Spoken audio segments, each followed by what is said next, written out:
foggiest, dreariest place on earth. You forgot useless. Useless, too. Situated directly between the United States and Canada, Pennsylvania has the distinction of being constantly fought over by both countries. The U.S. insists it's part of Canada, and Canada insists it's part of the U.S. But why do we come here on our vacation? Because after 2 weeks in Pennsylvania, any place else in the world seems like heaven. Send me to Siberia, send me to Wilkes-Barre, but not Pennsylvania. No, Badenov, don't lose your head. I'm not losing my head. You will if you don't go to Pennsylvania. What time leaves the next submarine? But just then there was a splintering crash and something flew in through the window. Something with antlers. On top of something with an aviator's helmet. It's a moose and a squirrel, Admiral. They must have been blown here by the depth charge. Then they're enemy agents. Seize them. And our heroes were quickly subdued. I was pretty subdued when we started. All right, you. What was the name of your submarine? Submarine? Hokey smoke. Got that, Carruthers? We sank the Hokey Smoke. For many years, all the men who go down to the sea in ships, sailors, fishermen, garbage scow captains, have heard and repeated the story of the legendary whaling whale, Moby Dick. Moby Dick was supposed to be big enough to swallow a whole ship.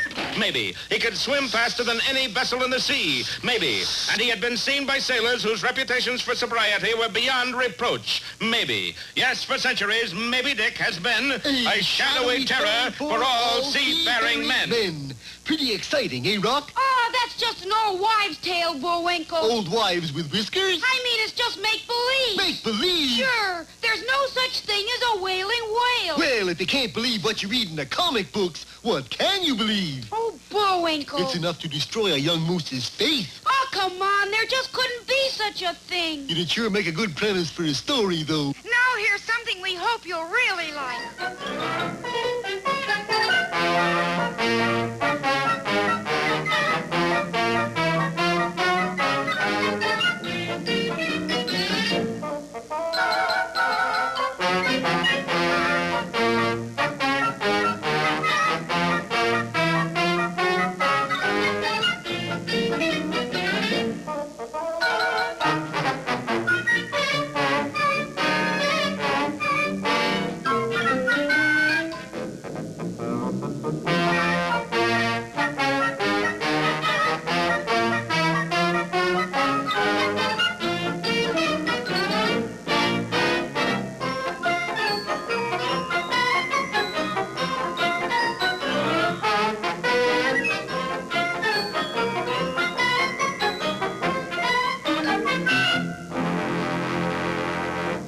Our story begins over 3 decades ago.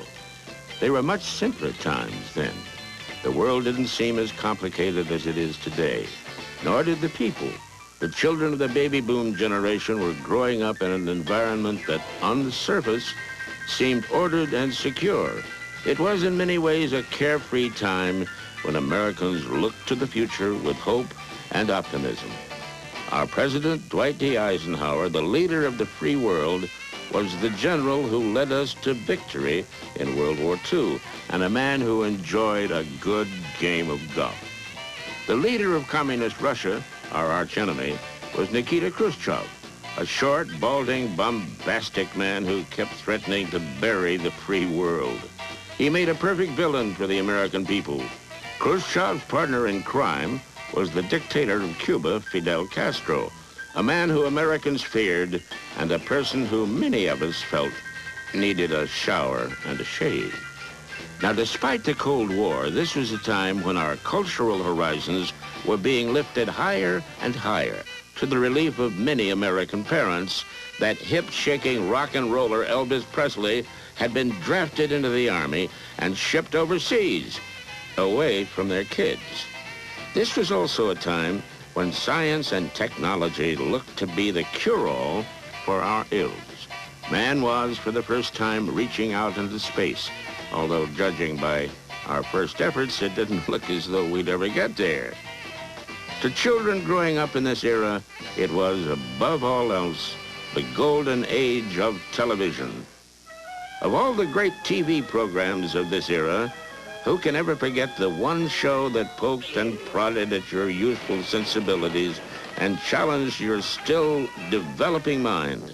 A show that lifted us out of the day-to-day realities of a changing world.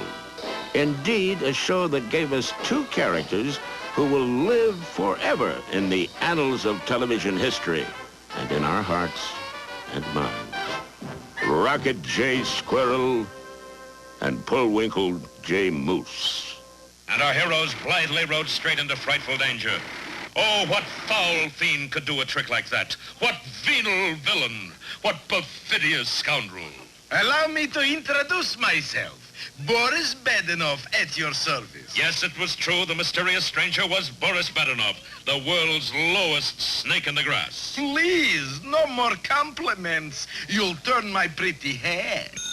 Hello? Rocky the Flying Squirrel speaking. Oh, it's for you, Bullwinkle. Somebody else wants a weather forecast. Oh, bad stairs. Just when I was catching up on my reading. The Bobbsey twins at the seashore. Yeah, you can't beat the classics, I only say. Hello. Now, everybody raise their right hands and repeat after me. I solemnly swear to be honest, loyal, brave, clean, and trustworthy. Just a minute, buddy. Something wrong? Wrong? Oh, boy. What is this honest, brave, and loyal stuff? It's the new fan club oath. Maybe later on it mentions sly, nasty, and vile? Nope. Just honest, brave, clean, loyal, and trustworthy. And now, for all you senior students who are just about to graduate, here are some words of wisdom from Mr. Know-It-All. Buenos dias, senors. Today's lecture is entitled, How to Catch a Bee and Make Your Honey Happy. It was a series unlike anything that had come before it. It starred a moronic moose, an all-American squirrel, a pair of bumbling spies, and a truly oddball assortment of supporting characters. For many years, all the men who go down to the sea in ships, sailors, fishermen, garbage scow captains, have heard and repeated the story of the legendary whaling whale, Maybe Dick. Maybe Dick was supposed to be big enough to swallow a whole ship. Maybe. He could swim faster than any vessel in the sea. Maybe. And he had been seen by sailors whose reputations for sobriety were beyond reproach. Maybe. Yes, for centuries, Maybe Dick has been a shadowy terror for all seafaring men. Pretty exciting, eh, Rock? Oh, that's just an old wives' tale, Bullwinkle. Old wives with whiskers? I mean, it's just make-believe. Make-believe? Sure. There's no such thing as a whaling whale. Well, if you can't believe what you read in the comic books, what can you believe? Oh, Bullwinkle. It's enough to destroy a young moose's faith. Oh, come on. There just couldn't be such a thing. You'd sure make a good premise for a story, though. Perry discovered the North Pole, Amundsen the South.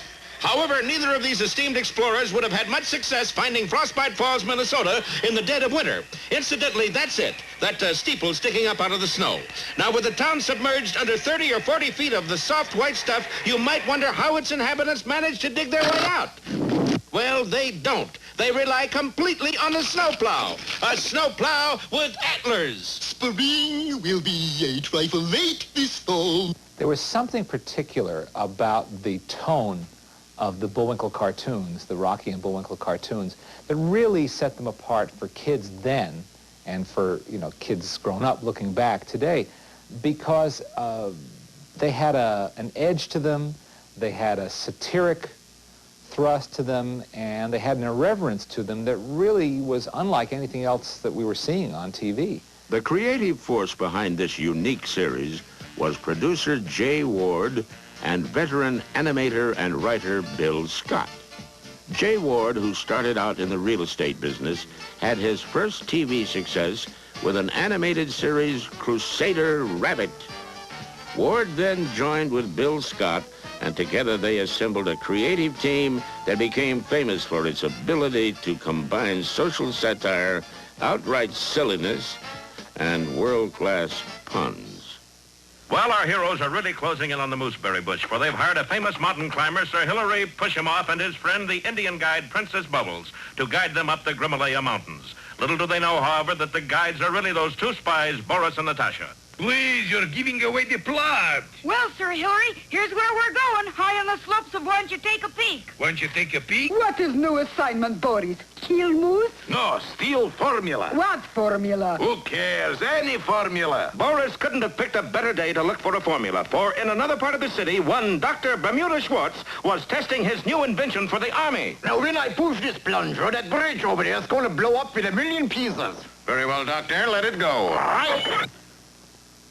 Amazing, that bridge blew up without a sound. I thought you'd notice that. Congratulations, Doctor. You have invented the first silent explosive. I call it hush-a-boom. And you've got to admit, it's a little bit different. There's no question about it. Ask any senior citizen residing in Frostbite Falls what the major event of the year is, and he'll reply... The Frostbite Falls Flotilla Festival. And why is that?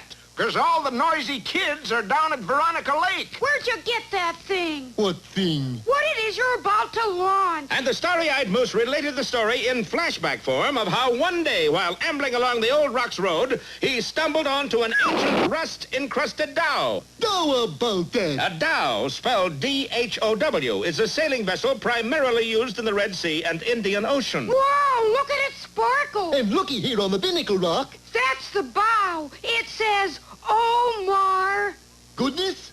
Khayyam. Omar Khayyam. Hokey smokes, what do you suppose it means? You know what you have here? We were hoping that you'd tell us. This little dhow here is composed of ruby. Yes, sir, it's rubies. No, it isn't. It's mine. Well, my gosh, if it's made out of rubies, then... If you're hesitating for me to finish the line, you've got a long wait. And I don't have the guts to say it. Okay, then here goes. If it's made out of rubies, then this must be the ruby yacht of Omar Khayyam. And with that, little Jim, we ring down the curtain. What does fate have in the jewelry store? Be with us next time for Let's Drink to the Ruby or Stoned Again. Jay was unusual. He was very shy, oddly. But he thrived on other people's eccentricities, and he wanted to have himself thought of as being eccentric, which is a little difficult when you're shy. I didn't know you knew how to type, Bullwinkle. Nothing to it. Clean booty ferglers up, pretty eagle. Of course, that's just the first draft. Look, Chief, hot scoops. Mysterious bomber demolishes warehouse. Mad fiend burns old folks' home. Express train derailed. Great reporting, Boris. When did these happen? Any time now. I'm working on it. HAYWARD was a genius. I mean, there's no getting away from that. You got to remember that he did create the first animated show to ever appear on TV, Crusader Rabbit, which is still a classic of sorts.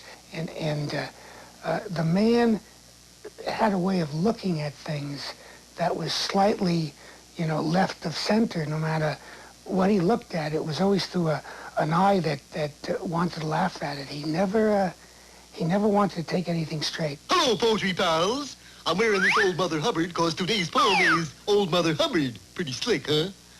Old Mother Hubbard went to the cupboard to get her poor dog a bone. But when she got there, the cupboard was bare, and so the poor dog got none. Hold it. You mean after 5 years of watchdog and I don't get a bone? That's what the poem says. That does it. I'm going on strike. On strike? I'll pull out every pooch from Pottsville to Paducah. Mother Hubbard unfair to canine. But she's anti-dog. No, I'm Mother Hubbard. Jay was a very congenial, amiable man. But besides being that, he was a very perspicacious man. He knew precisely what he wanted. He never interviewed actors. He knew whom he wanted. He knew what we could do to deliver precisely the fashion that he created. Ollie! Oof! Oh, I got it. Gee, not so hard, Bullwinkle. That's the third pass receiver we've lost today. We don't lose him, Rock. They pick him up in the next county. But passing wasn't Bullwinkle's only football talent. When he put his head down and charged, he could take out one whole side of the opposing line. That's what I like, a player who uses his head. It's also good for hanging hats on. Came time for Wasamatayu's first game with the Watchmakers Technical Institute. Or as it is known, tick-tock-tick. Bill Scott was a man who was in many ways the complete opposite of Jay Ward. Whereas Ward often shunned public appearances, Bill Scott was a performer and did many of the characters' voices, including Bullwinkle. I wrote the first pilot for the Bullwinkle Show. I wrote it for Jay Ward. Jay Ward is a functional illiterate, and so I used to read things to him instead of having him read them. And he would laugh hilariously and fall on the floor, which was all very gratifying. And then we recorded the pilot. When we recorded the pilot, we were in a little recording studio. Here is June Foray, one of the finest voice actresses in the world. Here is Paul Frees, who is the voice of everybody. And there is me, and we're assigning parts, and I said to Jay, well, who's going to do Bullwinkle? And he said, oh, I thought you were. So with that remarkable bit of casting, I became the voice of Bullwinkle, and then also the voice of Dudley Do-Right of the Mounties, and Mr. Peabody of Peabody's Improbable History, and a number of others in the entire J. Ward canon from that point on. Well, Bill Scott was in many ways the heart and soul of those shows, as much as Jay was. They were quite a formidable team. Scott was also a deeply religious and charitable man. He held very liberal political beliefs, while his partner, J. Ward, was quite the conservative. But the one thing they had in common was a very irreverent sense of humor. Once upon a time, there were 3 little pigs. That's capital P-I-double-G-S. Yes, of course. These 3 little pigs, Portland, Penelope, and Alice, were sisters who lived together in a cunning little house, or they did for a while anyway. Is this the pig residence? Capital P-I-double-G, pig? That's it, lady. Yes, it is. Got a singing telegram for you. Put on the skillet, put on the lid. Your rich uncle just wound up dead. What? That ain't all, I tell you true. He left $1 million to you. Oh, great. And all the little piggies got moolah, moolah. All the little piggies got moolah now. Collect. Bill was as outgoing and gregarious as Jay was shy. They made a wonderful team. Old William, as Jay used to call him. Old William will do this, old William do that. And they got along great, and they kidded each other all the time. And they were just this marvelous roly-poly team. You know, they were both a little overweight, and more than a little overweight. And they were the Tweedledum and Tweedledee of the cartoon world. And I remember one day I was sort of sulking around, and Bill stuck his head in and says, what's the matter? And I said, well, Bill, I said, I'm 25 years old and I'm writing for a damn moose. You know, Bill says, you think you've got it bad? He says, I'm 48 years old and I am one. Oh, I hate my uncle, but I love my antlers, 'cause antlers are a moose's best friend. Hey, Rock! Huh? What is it, Bullwinkle? Hand me my shower cap, will you? Yeah, here you are. Thanks. Anything I can't stand is wet horns. Of the 2 main characters in the show, Rocky the Squirrel and Bullwinkle, Rocky was the straight man, or straight squirrel, if you will. Indeed, he was the first squirrel to become an all-American hero. Is this the health department? Of course. Open your mouth and say ah. But... Not but, say ah. Ah. Hold it. No, You need glasses. I have glasses. So you do. You see, my buddy and his bunion were swiped. Swiped. Have you tried the FBI? No, but I will. Is this the... We'll ask the questions, fella. Name? Rocky. Occupation? I'm a squirrel. Problem? My buddy, his bunion, swiped. Tried missing persons? I was already there. Well, that's the nice thing about Washington. What's that? You always travel in the right circles. So I said, well, what kind of a character is Rocky the Flying Squirrel? He said, just a plain little boy, but he said, I want him caricatured a little bit. So I said, well, how about something like this? You know, maybe he's a little petulant at times, but anyway, that's the way he should be. And Jay said, oh, that's marvelous. Sure is dark in here. Yeah, I can't see my hand in front of my face. You don't have your hand in front of your face. Well, I said I couldn't see it. Look ahead there, Bullwinkle. Sure enough, at the end of the passage, light shone through a crack in the door. Sounds like voices in there, Bullwinkle. Yeah. Put your ear to the door and listen. Unfortunately, the only way Bullwinkle could put his ear to the door was to put his antlers through the door, which is just what he did. Run, Bullwinkle! I can't. My head bone is stuck. And in a moment, the door was flung wide, dragging Bullwinkle into the room. Hokey smoke, Bullwinkle, look! Well, what dreadful sight has driven the roses from Rocky's cheeks? We'll see next time in Doorway to Danger or Doom in the Room. When the series was being created, no one could know at the time that the one character who would in his own way become an American icon, the one character who would capture the imagination of America's youth, was a moronic moose named Bullwinkle. he developed a cult following around the nation. Hi, poetry people. Today's poem is the saga of a singing waiter, Tommy Tucker. That's me. Little Tommy Tucker sings for his supper. What shall he have? Brown bread and butter. How shall he... Waiter? Sir? How's the Irish stew tonight? Oh, the taters are old and the meat is a fright. Everything is left over from Saturday night. We sweep it all up, put it into a pot, and tell you it's real Irish stew that we got. What about the chicken liver? Way down upon the Swanee River, far, far away, 2, 3, 4. There, they embalm our chicken liver, and that's what you get today. Bullwinkle was just an unassuming moose, like any other moose. And yet he became a moose among men, a giant among lesser moose, and above all, he became, for reasons that defy explanation, a genuine American hero. Oh, if I could be anyone in the world, there'd be no brighter star to twinkle. Oh, if I could be anyone in the world, I'd be happy to be. Oh, so happy to be. I'd be happy to be.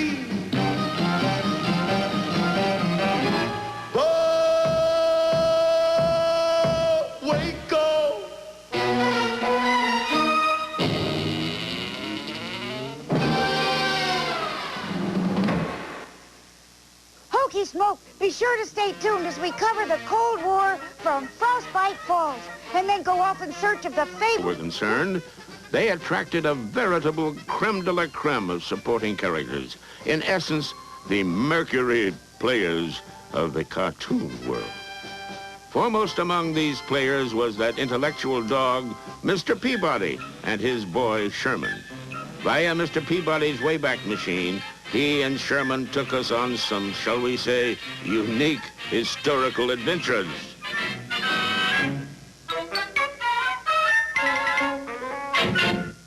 Hello there, Peabody here. And this is the Wayback Machine for traveling through time. And this is my boy, Sherman. Speak, Sherman. Hello. Good boy. And today we visit Napoleon. Peabody here. Sherman and I have a date with Florence. Florence who, Mr. Peabody? Florence, Italy, Sherman.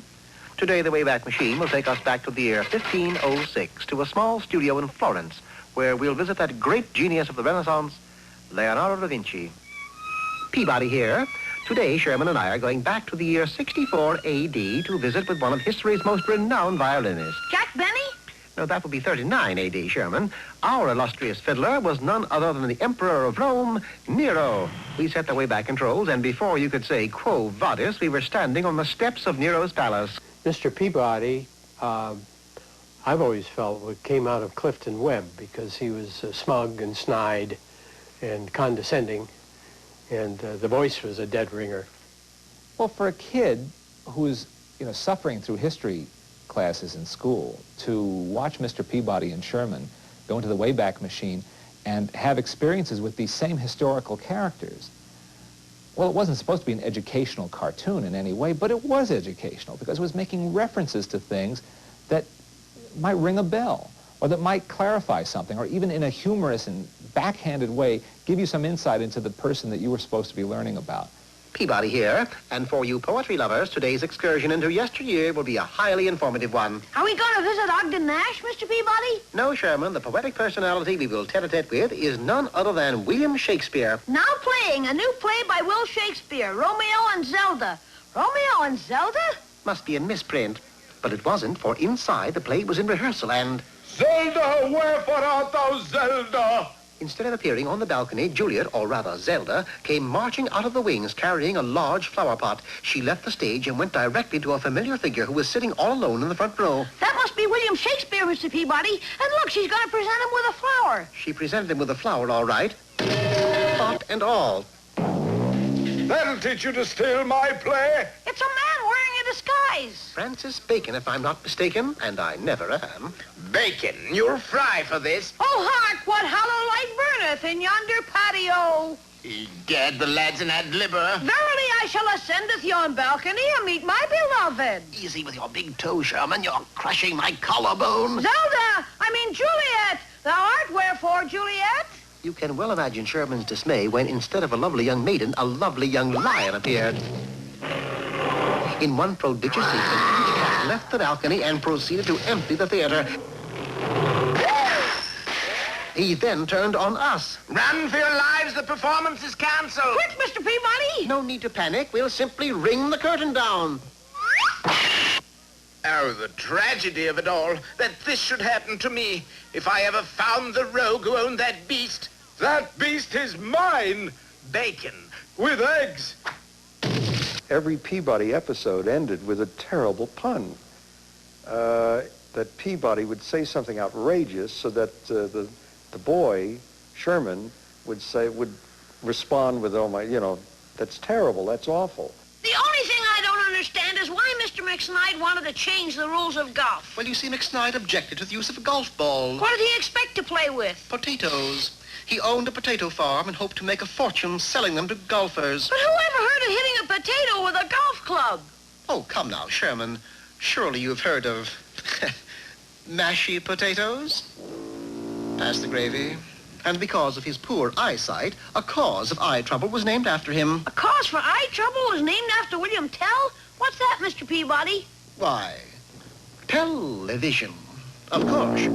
Isaac Newton's brother Figby? What's he famous for? Oh, he invented a cookie. Oh, Mr. Peabody, you don't mean... I certainly do. Figby Newton was the inventor of the Fig Newton. Another supporting character who played a major role in the success of Rocky and Bullwinkle was that fearless, wholesome, brave, handsome, sensitive, do-gooding, idiotic, totally moronic, guardian of the North, Dudley Do-Right. Don't worry. As you know, the Canadian Mounties always get their man.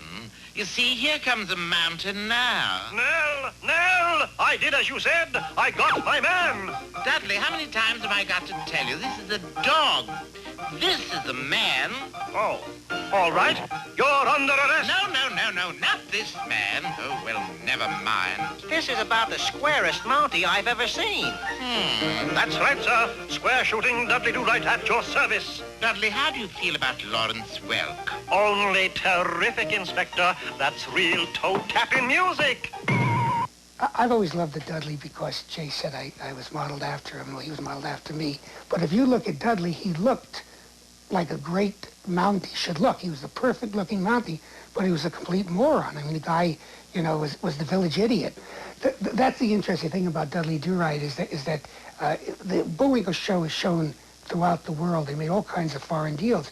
The one place that they weren't able to sell it was in Canada because whomever deals with the Canadian broadcasting, people who buy for them, felt that the caricature of a Mountie would be harmful to the image of the Mounties, and therefore they never were allowed to show it.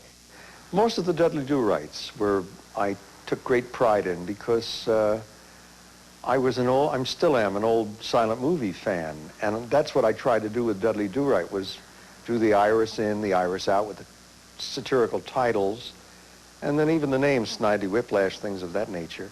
I thought those were quite unique and very special and very funny. In his fight against crime in the Great White North, Dudley Do-Right faced the despicable Snidely Whiplash, who was as evil as Dudley was good. The voice of Snidely was veteran character actor Hans Conried.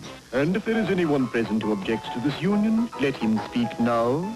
The gentleman about to object is Dudley's lifelong enemy, the malevolent Snidely Whiplash. I don't know what it means, but I object. Whiplash, you cur! So you would ruin my wedding, eh? As a starter, yes. Dudley picked up the thing nearest to him, which happened to be Nell, and threw it. Aha! I have her, and you shall never get her back, or any other part of her. And the voice of Dudley's girlfriend, Nell, whom Snidely wanted for his own, but who, unbeknownst to anyone, was in love with Dudley's horse, whose name was, Horse, was played by June Foray. Little Nell, he said, well, just do anything you want for Little Nell. And I had done this voice when I was very young. I was about 12 years old, and I thought I was being very sophisticated using a voice like that, and I thought that would be wonderful for Little Nell. Hey, Somebody save me! Don't go all to pieces, Nell. Wait about 5 seconds. It looked like Nell Fenwick's wick was about to be extinguished when... The jig is up, Whiplash. Dudley, the saw! Pull the lever! He pulled the lever all right, but the one that said free-wheeling. The saw rotated madly, broke free of its moorings, and ate its way around the mill. I created a Frankenstein. Within 5 minutes, the sawmill had been reduced to sawdust. As for Whiplash, he was last seen heading in the general direction of downtown Toronto, closely followed by the saw. Oh, Dudley, my hero! Nell, my heroine. Not only did each Bullwinkle and Rocky show bring us the adventures of Peabody and Sherman, as well as Dudley, Nell, and Snidely, we were also treated to a rather twisted look at the venerable fairy tales we all grew up with in the segment entitled Fractured Fairy Tales. Once upon a time, there was a young girl named Goldilocks who, for no other reason besides wanting to get rich, decided to go into business for herself. Taking all the money that she had earned as a chimney sweep, she purchased a large lodge high up in the mountains and set about the task of turning it into a winter resort. She worked very hard getting things ready for the happy, money-bearing crowds that were soon to come, and then, at last, she was done. It was opening day, and she flung open the doors. Welcome to Goldie's, winter vacationers. But alas, not one single winter vacationer showed up, for unfortunately, Goldilocks had overlooked one little detail. She had opened her winter resort in the summer. Oh, drat. Once upon a time in a city far away lived a kindly old woodcarver named Geppetto. His workshop was in the poorer section of town. It was very tiny, and his only tool was a crude jackknife. Boy, this whittling sure gets to be a drag. Look at me talking to a pine-topper dummy. Oh, if you was only a real kid. I could get you a paper route somewhere. Take it easy for a while. Once upon a time, there was a little girl named Red who had an exclusive shop in the Hollywoods where she sold riding hoods. That's why they call me Red Riding Hood. Cute. One day, a very wealthy customer entered her shop. Oh, boy. Yes, madam, may I help you? I should like to buy a wolfskin riding hood. Wolfskin? Yes. Meanwhile, not too far away, a mother wolf was calling to her son. Walter! Yes, Mama, honey? I want you to take this basket to Grandma's house right away. But she was here only yesterday and took a whole basket of stuff. I know, but she forgot her teeth. There was a section of the show called Fractured Fairy Tales. And so I got the one to do called Sleeping Beauty Land. That story concerned a prince who had a castle, and he had secured this Sleeping Beauty and had her ensconced up in the castle, and he threw it open to the public and sold tickets, and it was a takeoff on Disneyland, you see, and I caricatured the prince as Walt Disney. You all remember the story of Sleeping Beauty? How as a baby she was put under a spell by a wicked fairy, how when she had grown up she pricked her finger with a needle and fell into a deep sleep from which she could be wakened only by a kiss. You remember, too, how a fence of thorns grew round the castle to prevent anybody from entering. Anybody but me, that is. And just who are you? A prince, naturally. Don't you see the robes, the crown? You want to see my ID card? Well, how do you propose to enter the castle? Easy. I haul out my trusty broadsword and... They don't make broadswords like they used to. Sleeping Beauty, I've come at last. With one kiss, I shall waken you and... Wait a minute. Awake, she's just another princess. Asleep, she's a gold mine. I can see it now. Sleeping Beauty comics, Sleeping Beauty hats, Sleeping Beauty bubble gum, and biggest of all, Sleeping Beauty Land. Sure enough, the castle was soon made ready as a great tourist attraction. There was Moat Land. Have your X-coupons ready, please. Have your X-coupons ready. There was Entrance Hall Land. Y coupons, please. There was Stair Land. That's a Z coupon, folks. A Z coupon. And, of course, Sleeping Beauty herself. Sleeping Beauty Land was clearly a great success. When the writers on the series ran out of actual fairy tales to work with, it posed no problem whatsoever. They did what any astute television writer would do in that situation. They made up their own.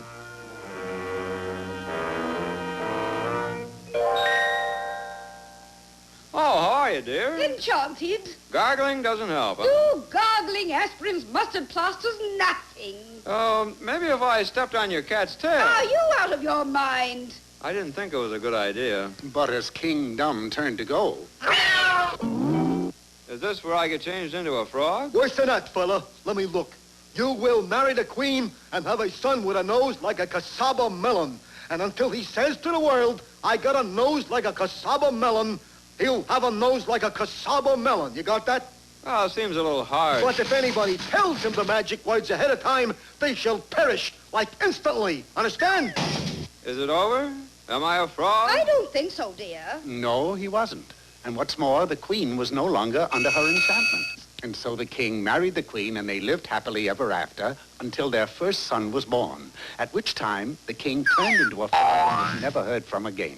You know, I sort of expected this all along. It can be said without question that no one was safe when it came to satire and humor in the Bullwinkle and Rocky show. Everyone was a target. Politicians, movie stars, athletes, historical figures, literary giants, television personalities. It just didn't matter. Hello out there in TV land. Welcome to the big Bullwinkle and Rocky Fan Club Benefit Telethon. Yes, sir, you're going to see such names as Bob Hope, Marlon Brando, Jane Mansfield, and Perry Como. But that's all you're going to see, their names. For guests, we've got Rocky J. Squirrel. Boris Badenov is going to be really big shoe. And our telephone girl, Natasha Fatal. The number to call with your donations is Sucker 92222. Or if that's busy, call Shakedown 56565. That's the Chinese restaurant downstairs. They'll take a message. We offended nations, countries, politicians, school teachers, weather people, no matter what, you know. And here, with his bird's eye view and a brain to match, is Mr. Know-It-All. Our subject for today is how to be a beatnik.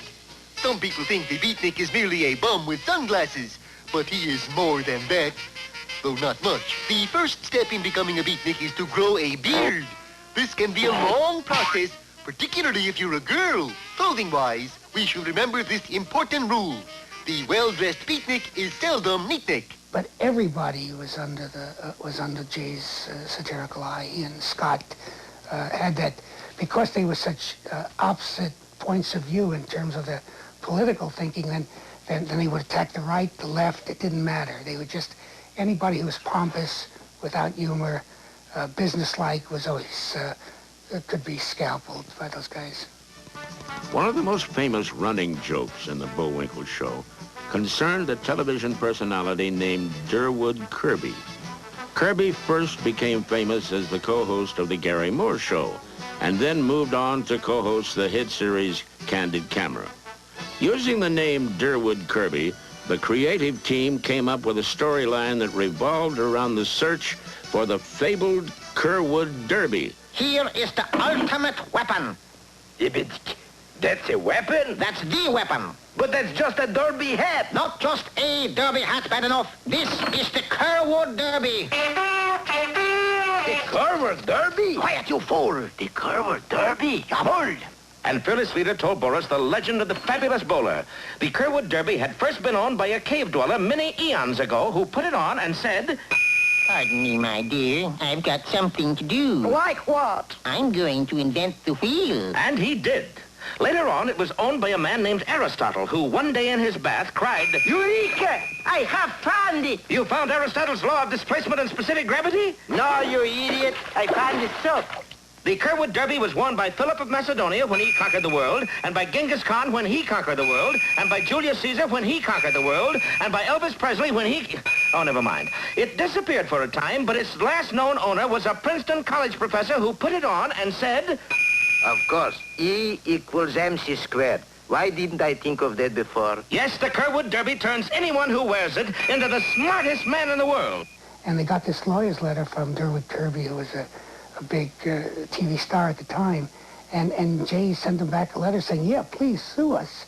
You know, we need the publicity. Anything will help. Of course, we never heard from them again. Once my head is under that hat, bad enough. You'll be smart. What? I mean smarter, dear old chiefy boy, honeypot, superior officer Dow. Bad enough, you're making my cuffs soggy. Sorry. And what happened? While the leaders of the superpowers played games, the world sank deeper and deeper into the Cold War. The world may have taken the Cold War quite seriously, but the creators of Rocky and Bullwinkle didn't.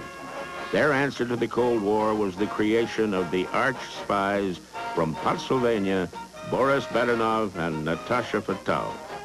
Boris and Natasha were thinly disguised characters of Russian spies. For reasons never made quite clear, these two bungling spies spent all their time trying to thwart our heroes, Rocky and Bullwinkle. They never quite succeeded. Yodel-de-dodley, hodley-ho!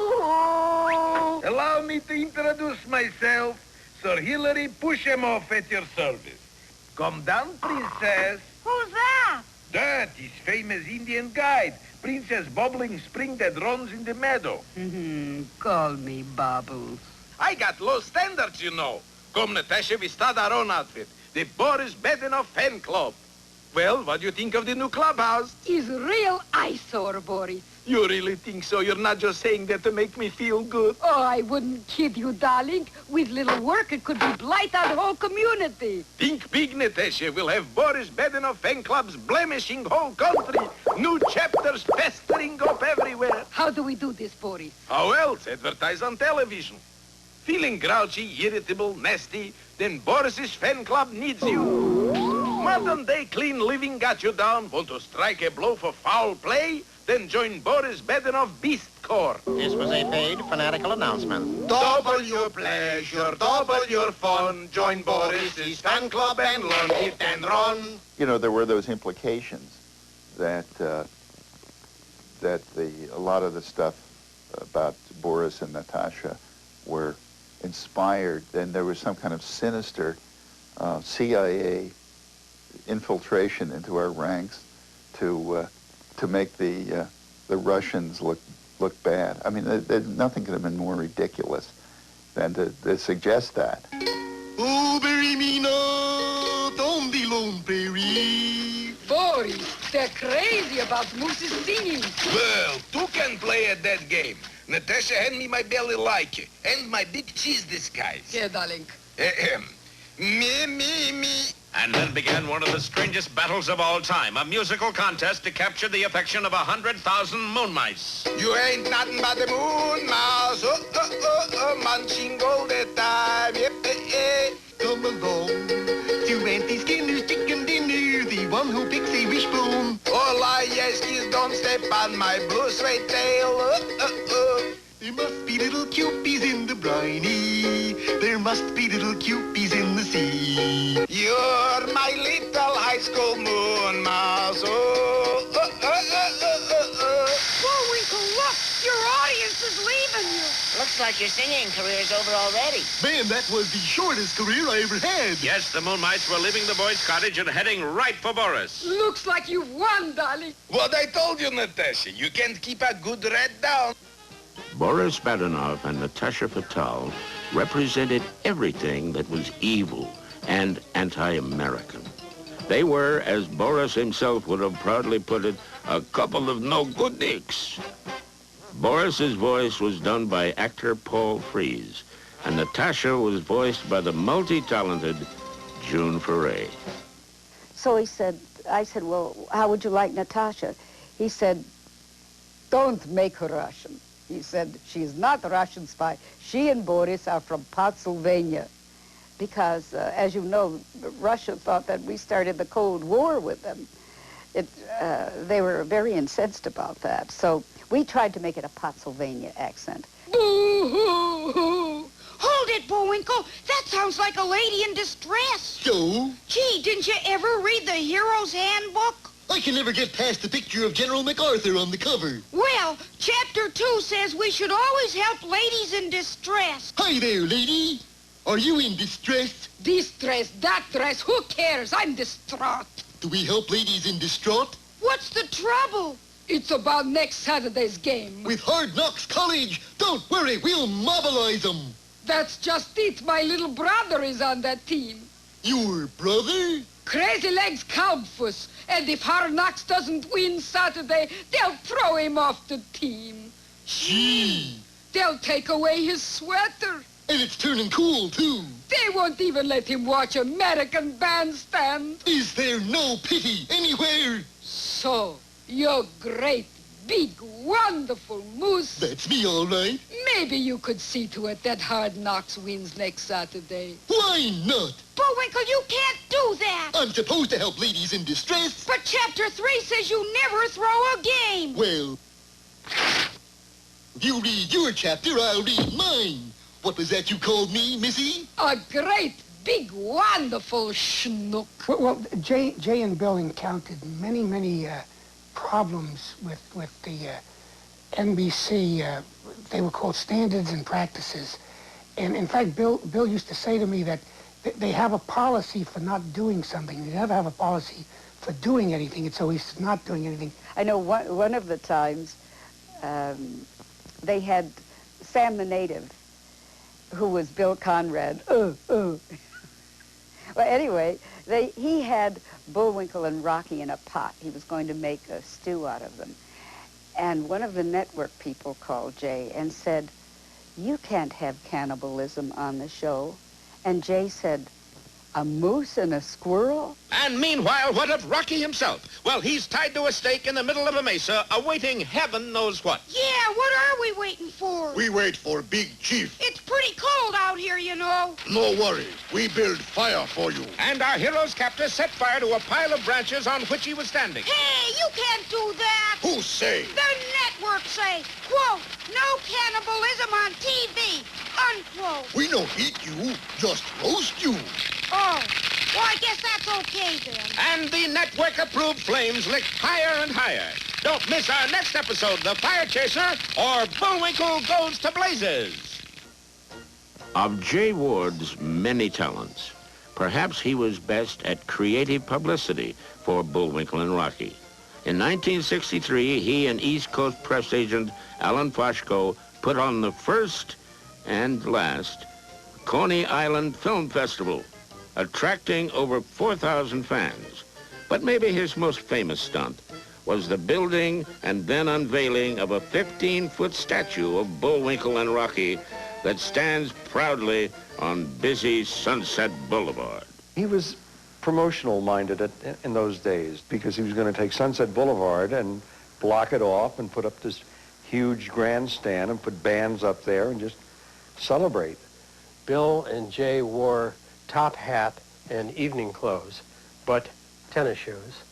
Jay had an album composed of Musylvania's fight songs, gave away straw hats with Bullwinkle antlers coming out of them, and got Jane Mansfield to do the ribbon pulling. Jay Ward had this incredible mailing list, and he would do all sorts of things. He had a statehood for Musylvania kit. He actually bought an island off the coast of Minnesota and named it Musylvania. And then he decided that he was going to have a campaign to have it adopted for statehood. Armed with a petition signed by thousands of people, Jay Ward and publicist Howard Brandy set off on a nationwide tour to campaign for Musylvania's statehood. And so we got this van, this Ford van with this calliope that played circus music, and we took off cross country and we visited 50, 60 states. I mean, it was just amazing. Cities, anyway, I should say that. It culminated when we got to Washington, D.C., and Jay had this huge list of names, signatures for statehood for Musylvania. And we got into the van, and we were accompanied by Pat Humphrey, who was Hubert Humphrey's daughter-in-law, who was the NBC rep. And Jay was driving the van. She was next to him, and I was sitting in the back, or hiding in the back is more like it. And we got to the White House gate, and the man said, "What are you doing?" And he said, "Turn off that music." And Jay said, "Well, you know, we're here to see President Kennedy. We want statehood for Musylvania." And the guy said, "Turn around and get out of here." And Jay said, "You know, you could be civil." I mean, I said, "Jay, turn around." He said, "No, I don't like his attitude." And, of course, the guy then started to unbuckle his revolver. And I panicked. I mean, I said, "Jay, let's get out of here." And Jay didn't like his attitude. He said, "Well, I will, but I mean, the man is absolutely rude." And we turned around and left. And that afternoon, I took the photographs that were taken of us in the car by the White House. And I went to the AP office, and I said to the man, "Look, we tried to get into the White House, and they wouldn't let us." And I thought Kennedy had a sense of humor and all that. kind of stuff. And he said, come, let me show you something. And he took me over and showed me the photographs of the Russian ships with the missiles covered going toward Cuba. And we had arrived at the White House on the day of the Cuban Missile Crisis, so nobody paid any attention to us, even though we were very funny. And that ended the tour. Then we drove back home. Never did get stationed from Pennsylvania either. Of all the classic cartoons that have appeared on television in its history, few have had the impact that Bullwinkle and Rocky have had on a generation of America's youth. It is safe to say that the series had a lasting and somewhat profound impact on those children who grew up watching it. We never in the world thought that it would be the cult program that it was. Bill Scott used to have a marvelous saying that, because he was one of the brilliant writers, when we would go to festivals and make public appearances and so forth, and young people would say, we love the show and I grew up with you, he'd say, well, you know, we've corrupted a new generation. And I think we are still doing that. And propelled by mighty moose muscle, Rocky flashed clear to town, into the grocery store, and back before you can say Jack Robinson. Jack Robinson! Here I am! By golly, I couldn't at that. There was never a feeling that you were doing anything important. First of all, Jay would have punctured that balloon very quickly, you know. Fine here, fella. It's a college scholarship. A scholarship? Certainly. I can see at a glance you're brainy. Yeah. You're intelligent. Yeah. You're brilliant. Yeah. Then why don't you sign? I forget how to make a B. We knew that we were entertaining ourselves, which is always the best thing you can do. If you can make yourself laugh, it's a great audience. And we never wrote down to children or at a certain age group, and it was just trying to do the best you could. And as I say, the parameters that they had were just to be wild and imaginative as can be. And now... Hey, Rocky, watch me pull a rabbit out of my hat. Again? Open up my sleeve.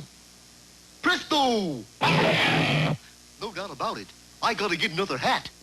If you first watched those shows when you were a kid, one of the incredible experiences in growing up and going back to them is this light bulb that goes on as you realize what the gags are all about. Bullwinkle, you can't enter the race. I'd like to know why not. The rules clearly stipulate no human over 10 can participate.